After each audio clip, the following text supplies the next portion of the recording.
Other news now, it's the past versus the future. A battle is dividing a Cleveland neighborhood in the present. One side wants to save a piece of the city's history, and the other side says, forget it. It's time to move forward. Dan Haggerty is in our newsroom with more on this story. Dan?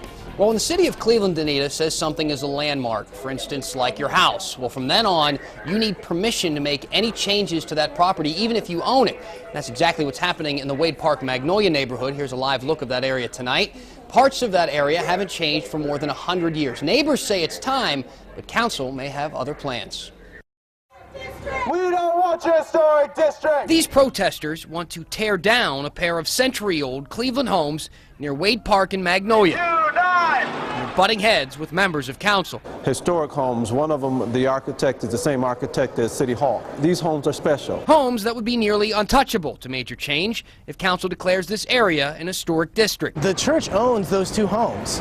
They bought them outright. It's fair and square theirs. So they have the right to modify them, to tear them down, whatever they want to do with them. Mount Zion Congressional wants to demo the homes and build a brand new $1.6 million family life center. It's going to have job training, which we really need in this economy. It's going to have feeding programs for the homeless. I mean, this is going to improve things, and they're trying to block it. If the proposal passes, if this becomes an historic district, any changes to the church and the nearly 250 other properties nearby would need approval from the City Landmark Commission. That is a rich part of our Cleveland history, and we just cannot just wipe them out. Do the right thing! The protesters came to City Hall with more than blowhorns. They have hundreds of signatures from people who want things to stay the same. Ironically, so does Johnson. We only have so many pockets in our city that we still have that shows that era, and this is one of them. We're aware that their confidence is going to pass, and that is exactly why we're here. We've tried every single other possible avenue.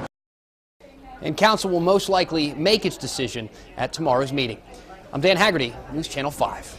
Dan, you have any idea which way you think council is leaning on this neighborhood controversy? Well, Danita, they did have a commission meeting prior to today. During that meeting, only one member voted against it, so it looks like it's going to pass. It'll most likely become an historic district, but again, we're going to have to wait until tomorrow's council meeting to find out. All right, and we will be there. Thank you very much, Dan.